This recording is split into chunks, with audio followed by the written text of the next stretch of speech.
Hello to the Silverline. How are you today?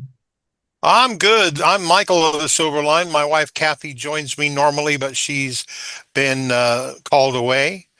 So you got me, Ruben. You got me.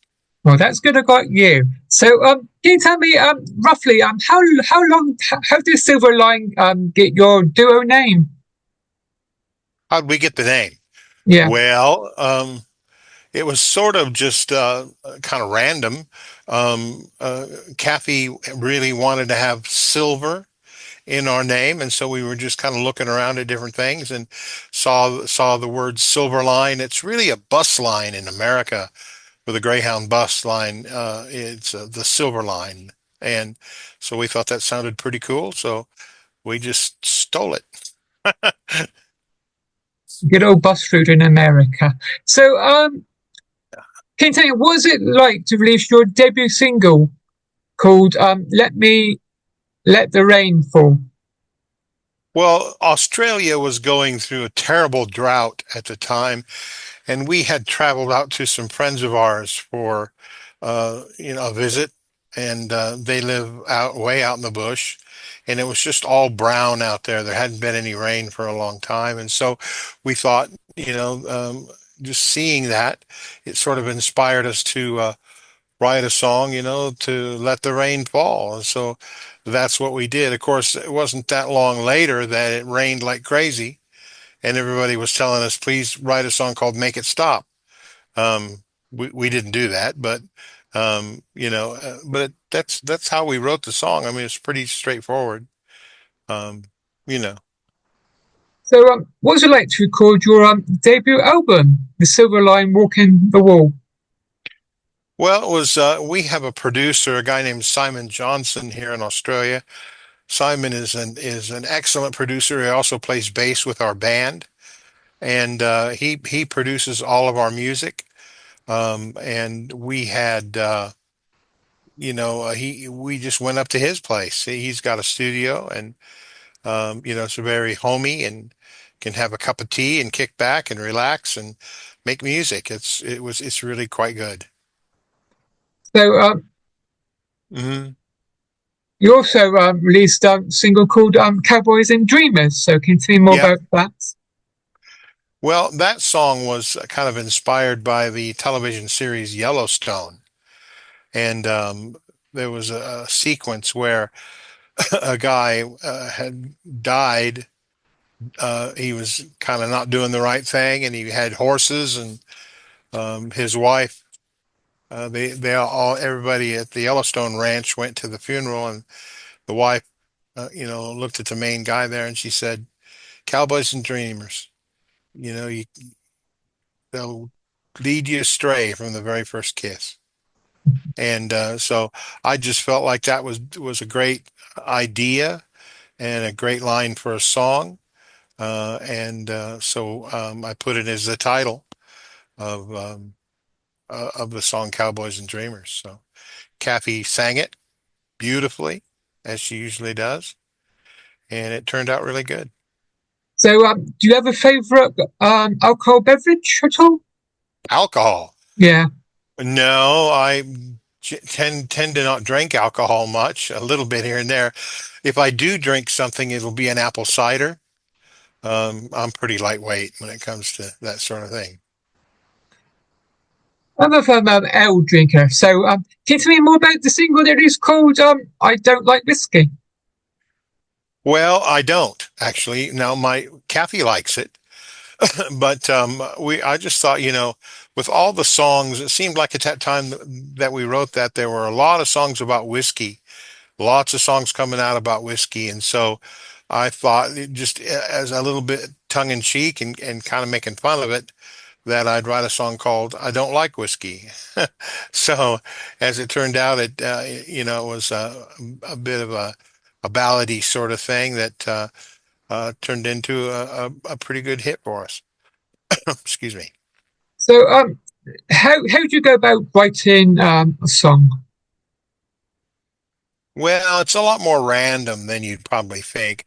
A lot of times I'll come up with a title or an idea or just or I'll get inspired by, like I did with Cowboys and Dreamers, by a line out of a television show, that kind of thing, and get and just kind of work on it.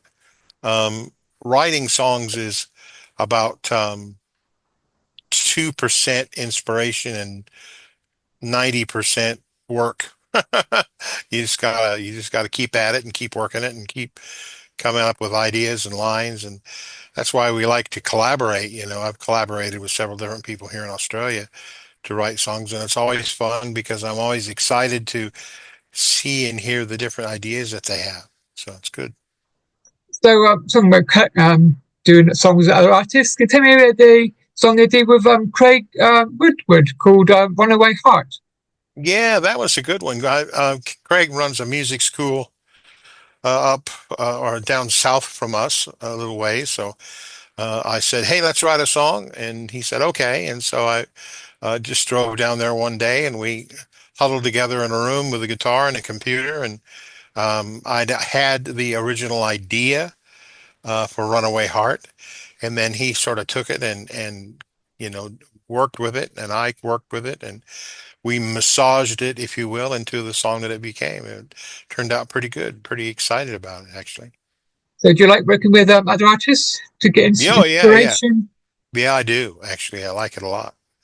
Have written a lot of songs with a guy here in Australia named Alan Caswell. Alan is a very prolific songwriter. He's got like about 1,000 songs that he's gotten that have actually been recorded by different artists. And so Alan and I have written, I think, about maybe 4 songs together. Yeah, Um, you wrote "Sticks and Stones," didn't you? yeah, yeah, Sticks and Stones, that was one of them. And that turned out pretty good. We were pretty excited about that. Alan's such a prolific songwriter. I bring him the ideas and a couple of different lines, and then he just usually takes off with it, and leaves me in the dirt, as they say. But I don't mind at all. He's a good guy. So, what was it like to write your first instrumental called "Ashes in the Wind"? Well, that's a little tune that I had for quite a long time, actually, and it was initially just a guitar sort of little thing that I used to just play when I'd practice my acoustic guitar, and it always turned out to be so pretty. And we thought that Kathy and I had a conversation. She encouraged me to record it, and so we did. We recorded it, and it's really, and the ashes in the wind sort of is indicative of the bushfires that we have here in Australia. Um, a lot of times there's a lot of fires, and people can see their entire lives go up like ashes in the wind. Um, and so it's poignant from that standpoint. Certainly is. Hmm. Quite a few fires in the UK because it's been quite hot this past year. So, Oh yeah, okay. yeah, Yeah, yeah, it's very hot here today. That's for sure. it must be your spring now in Australia. Yeah, that's right. It's springtime here, and which means that today I think was about 30, 35, 36 degrees. So it's pretty warm. Pretty one for like that kind of weather. So, can you tell me what more about your latest single that you wrote with Mandy Crocker called "Coming Home"? Well, that's a song that I had started on quite a few years ago, and we felt like what happens a lot of times with this stuff is I'll sit around and noodle around on the guitar, and Kathy will be in the room with me, and I'll play a song or the start of a song, and she'll say, "What's that?" And I'll go, "What's this song I've got that I haven't really finished?" And she said, "We need to work on that." And so we do. And next thing you know, it's a completed song. And then we wanted to include our friend Mandy Crocker. Mandy happens to be the youngest daughter of a very famous entertainer and singer here in Australia, a guy named Barry Crocker. And so she added her touch to it, and it turned out really nice. Really, really pleased. Good to hear. So, Are the Silverline working on any new music in the near future? Always, always. We're actually working on a song here. The next one we'll probably release. It's a gospel song. So, in country music, particularly, gospel is real foundational to country music. And so we wanted to do a gospel song, and we've got this one, and it's a really cracker. It's a really good song, and I'm pretty excited about it. So Good. I look forward to hearing that when you yeah, yeah, finally release it. you definitely will. So, what's it like being the independent artist for you both? Well, I don't know, because we haven't worked with a record label yet in any way.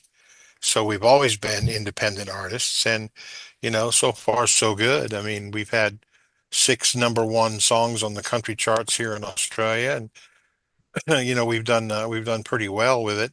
It's a lot of work for both of us um, to kind of keep up with the business end of it, which is most people that are very creative. The business thing is probably not their forte, but we just got to keep on working on it and keep going. But as an independent artist, because you do everything yourself, everything, and you do like what we either do it yourself or you do like what we do, and that is hire people that are experts.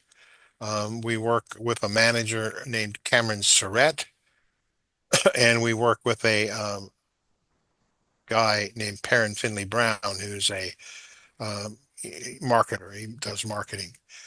And Nadia Drayton is our publicist for when we release the songs. That's probably how you got our song was through Nadia. But so we have these people that come alongside us to help us. You know, when and if you get stuck, you always have somebody you can call. So That's it. You know, got quite a few hands being independent artists these days. So, yes. have you got any upcoming gigs to promote around Christmas time? Well, we're going to be at the cathedral. There's a big Catholic cathedral in downtown Sydney, and they're doing a outside lights sort of thing, and we're going to be doing Christmas music. We've added a couple of friends to come along and sing with us on that night.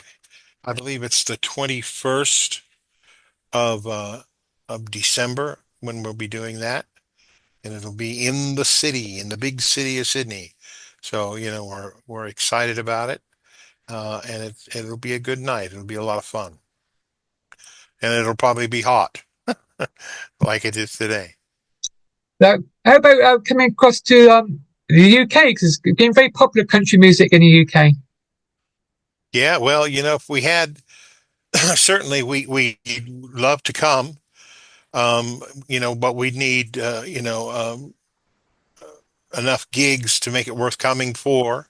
It's a long ways, It's Yeah, 24 you hours know, of plane. Yes. yeah, yeah. So it's be something we'd have to really plan out for sure. Make it worth your while coming all that way. Yeah, that's right. Have enough gigs and make enough revenue to be able to pay for everything. So Yeah, there you go. that's the thing. So, finally, can you tell my listeners when can I find the Silver Line on your social media? You can find us on Facebook. It's called the Silverline Official. And pretty much anything you need to know about us is on there. You can listen to our songs. You can, read stuff about us that we put on there. And, that's really the best way. It's the Silverline Official on Facebook. Thank you, let me chat to you today. Lovely talking to you too, Ruben. Enjoy the rest of your day. I will. Take good care, buddy. Bye. Bye bye. Goodbye.